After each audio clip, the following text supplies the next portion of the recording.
raise your right hand, please, sir. Do you solemnly swear or affirm that the testimony you shall give will be the truth, the whole truth, and nothing but the truth, so help you God? Yes.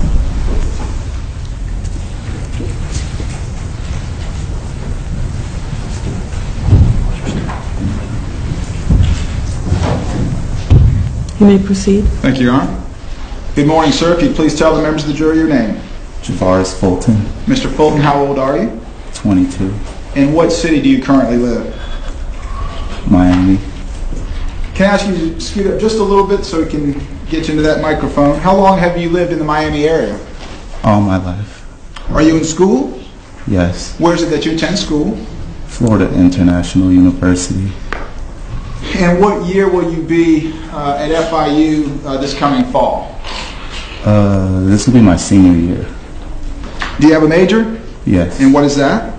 Information technology. And are you a full-time student? Yes. Are you related to Trayvon Martin? Yes. How so? That's my brother. And are you older or younger than Trayvon Martin? Older. How much older? About 4.5 years. What is your mother's name? Sybrina Fulton. And what is your, are you related to Tracy Martin? Yes. How are you related to Tracy Martin? That's my dad. Is he your biological father? No. Why do you call him your dad? Well, he's the only dad I know. I grew up with him. Did you and Trayvon Martin grow up together? Yes.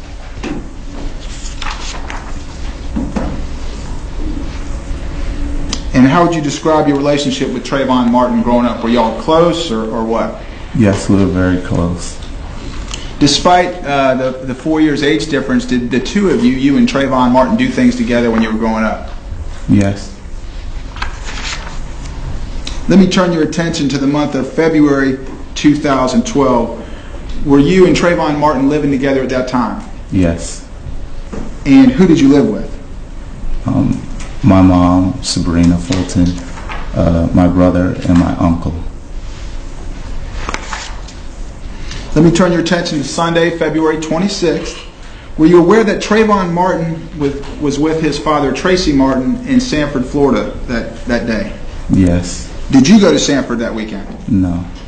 At some point, were you notified that Trayvon had been killed in Sanford? Yes. And when were you told? Monday. And who told you? My mother.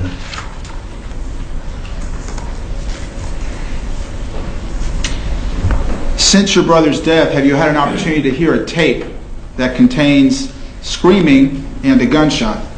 Yes. Can you estimate for the members of the jury approximately how many times you've heard that tape? Anywhere between 10 to 15 times. And how have you heard it? Have you heard it on a computer, on TV, on the internet, or what? I've heard it from a computer and from TV. And do you recognize any voices on that tape? Yes. Whose voice do you recognize? My brother. Trayvon's? Yes. What parts of the recording do you recognize as your brother's voice? The yelling and the screaming. Had you ever heard Trayvon Martin yell or scream as the two of you were growing up? I've heard him yell, but not like that, but yes. You know, that's all I have. Thank you. Thank you, Carl. Yes, good morning, sir. Good morning. You actually were not as certain that it was your brother's voice when you first heard it, though, correct? Correct. Matter of fact, you had talked to a reporter about whose voice it may have been, correct? Yes. And you told that reporter, Gio Benitez, on March 31st of 2012, that you weren't sure, correct? Yes. You said that, honestly, I really haven't listened to it. I've heard it. I would think it was my brother, but I'm not completely positive. Correct? Mm-hmm. You'll have to answer out loud. Yes. So, having listened to the tape, the first time you listened to it was in the mayor's office in Sanford, correct? Yes. And your mom was there, correct? Yes. And other family members, and at least 2 attorneys, correct? Yes. Okay. And during that time, you listened to it along with everybody else, correct? Yes. And from having listened to it, it was your thought that it might be Trayvon, correct? When we heard it in the mayor's office, how do I explain it? I guess I didn't want to believe that it was him. So that's why during that interview, I said I wasn't sure. I guess it was, listening to it was clouded by shock and denial and sadness. I didn't really want to believe that it was him. Sure. But you recall the date or thereabouts when you listened to that? Middle of March 16th of 2012, would that be about right? I don't remember. Let me ask it this way. It was a full 2 weeks before you had your sit-down interview with the reporter Benitez, wasn't it? I'm not sure. Okay. If I were to, I mentioned a moment ago that the interview was on CBS Miami Channel 4 on March 31st. Have any reason to contest that? No, I'm not sure of the dates. Okay. And I mentioned also that the tape, and we'll find this out from other witnesses, that the tape was played for the family on March 16th or thereabouts. So would you have any reason to contest that? No. So if that was about 2 weeks, did you listen to the tape in between? Probably not. In the 2 weeks? Guessing no. I'm sorry? I'm guessing no. Well, the reporter actually played the tape, didn't he? When you were there? I'm not sure. Actually, could you... I'm not sure of the time you're talking about anymore. Okay. Let me ask it this way then. Do you recall sitting down with Gio Benitez, a reporter for CBS Miami Channel 4, and talking to him about who you thought may or may not have been on the tape? Yes. Do you remember that event? I remember. I'm sorry? Yes, I remember. And that was the event I talked about earlier, where your first answer to him, his question was, who did you hear crying for help? Remember that question? No? I don't remember the question. Okay. Then what I'd like to do, with the court's indulgence, is to play that recording for you and ask if you remember the call at that point, or the TV program at that point. Judge, I object to that as being improper impeachment. We would need to do that first outside the presence of the jury for I that understand. purpose. So ladies and gentlemen, if you'll please put your notepads face down, follow Deputy Jarvis back into the jury room.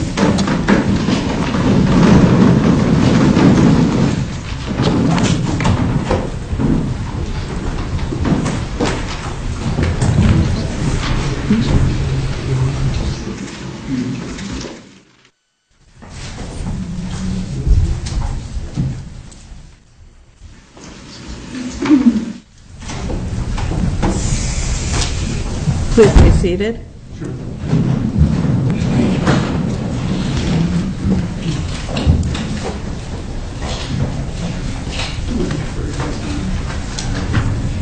And just so we are clear on, I know that you have previous rulings suggested that it needs to be played outside the jury. I think that he has now denied the question and answer, and I think it is proper impeachment to play his own words for I the think jury. he said he wasn't sure, and if the rules of impeachment require that you show the witness the statement or let them listen to the statement, and that's done to themselves, and since it's going to be played in open court, the jury needed to be removed. So you can play it for him, and we go from there. Yes, Your Honor. And Judge, just for the record, I believe the witness's answer was that he told the reporter that he wasn't positive it was his brother's voice. So I think this is not going to be proper impeachment because I think it's consistent with what he said in court. Let him listen to it.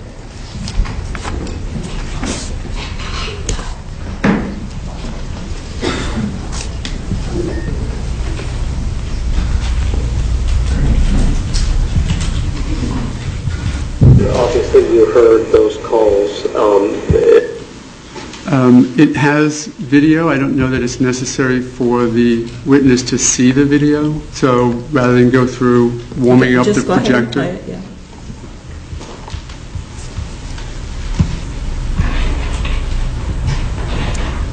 Obviously, you heard those calls, and I know that you mentioned the cries for help. When you heard those calls and those cries for help, who did you hear crying for help? I'm not sure. Honestly, I really haven't even listened to them that good. So, like, I've heard it, but my brother, but I'm not completely positive that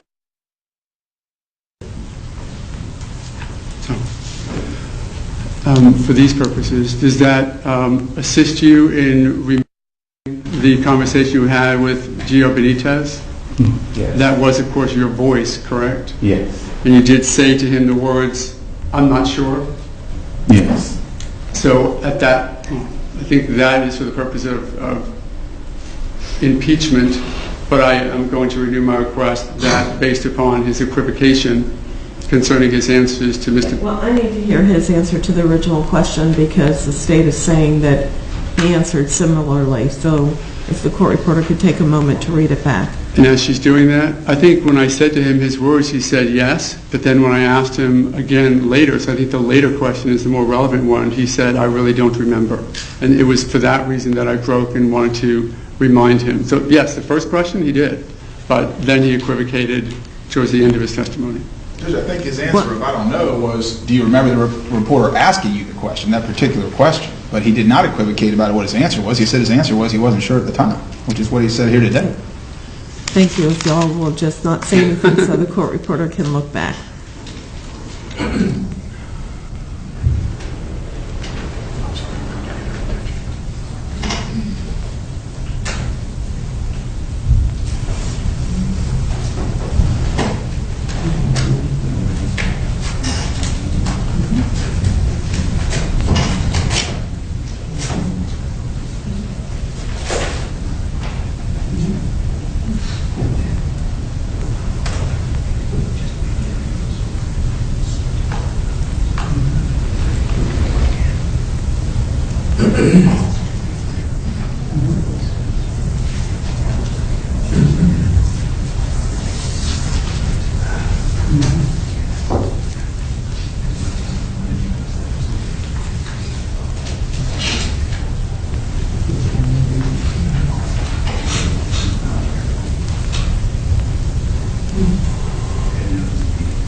Second, what question you're referring to.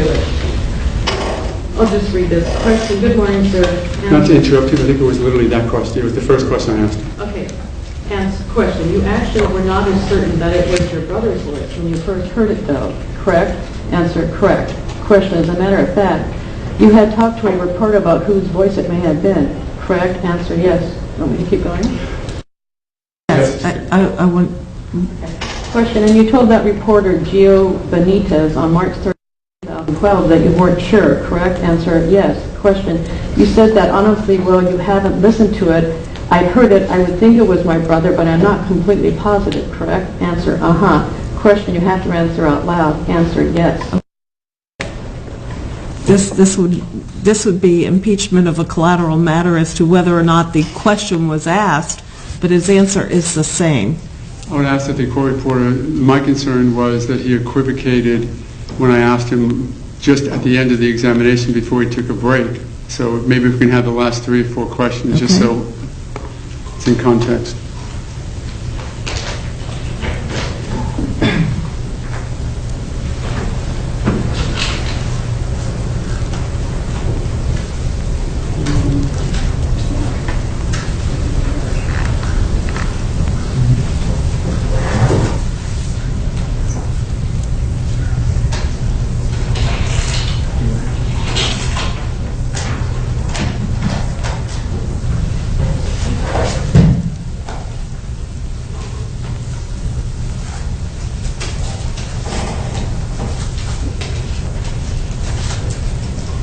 I'm not so quite sure what question, well, I'll just read this. Okay, let me ask it this way. When do you recall sitting down with Giovanni Benitez, a reporter for CBS Miami Channel 4, and talking to him about who you thought may or may not have been on the tape? Answer, yes. Question, do you remember that event? Answer, I remember. Question, I'm sorry? Answer, yes, I remember it. Question, that was the event I talked about earlier where your first answer to him, his question was, who did you hear crying for help? Do you remember that question? Answer, I don't remember the question. And then you wanted to play the tape. So whether he remembered the question is a collateral matter, his answer was the same, that he told the reporter that he wasn't sure, whatever words were used. So that's not necessarily, that's not impeachment, it's a collateral matter of what the reporter may have asked. His answer did not differ. And I would renew my request that it be played in front of the jury for a couple of reasons. One, his equivocation just now, and two, that the best evidence actually is his own words that he spoke to the reporter. It shows his inflection, it shows his hesitation, and rather than having just the colloquy between... What is the purpose? Is it for impeachment? Because the court's finding it's not impeachment. Is there another legal basis for playing that recording? It's the best evidence of the event that happened back then, Your Honor, and even if he testified to it now, he's testifying, quite honestly, in a very different attitude and inquiry. That's not a legal basis. I understand the court's concern. Okay, so for impeachment purposes, no, it may not be played because his answer is the same today as it was then, so that's not impeachment. His not remembering the reporter's question is a collateral matter because it's not the question that matters, it's the answer that's given. So your request is, the objection is sustained. For record purposes, I would like to have this clip, which we just played, it and marked as an exhibit. Of course, it would come in as, is it double J? Not come in, but it'll be marked as double J. Okay. I hear the locksmiths are here and the jury's already out, so let's take a brief recess.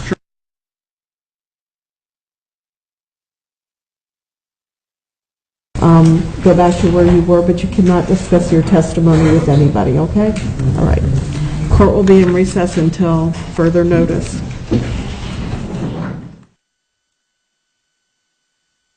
Your dad? Well, he's the only dad I know. I grew up with him. Did you and Trayvon Martin grow up together? Yes.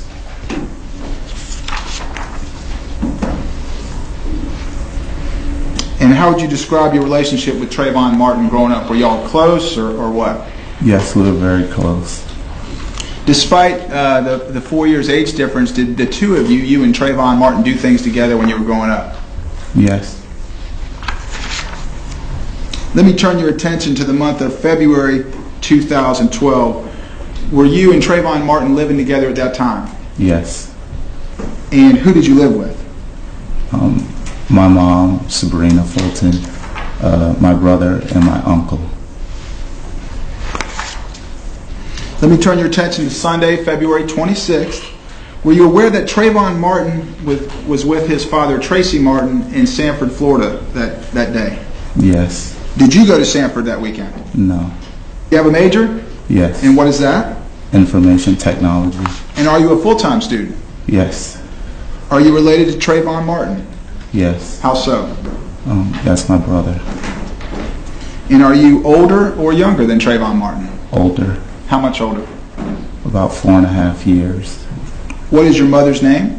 Sybrina Fulton. And what is your, are you related to Tracy Martin? Yes. How are you related to Tracy Martin? That's my dad. Is he your biological father? No. Why do you call him?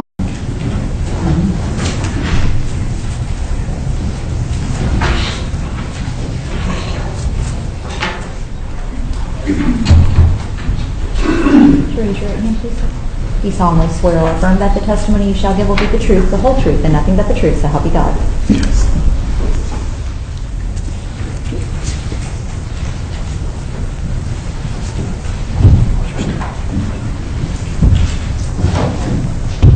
You may proceed. Thank you, Your Honor. Good morning, sir. If you'd please tell the members of the jury your name. Jahvaris Fulton, Mr. Fulton, how old are you? 22, In what city do you currently live? Miami. Can I ask you to scoot up just a little bit so we can get you into that microphone? How long have you lived in the Miami area? All my life. Are you in school? Yes. Where is it that you attend school? Florida International University. And what year will you be at FIU this coming fall? This will be my senior year.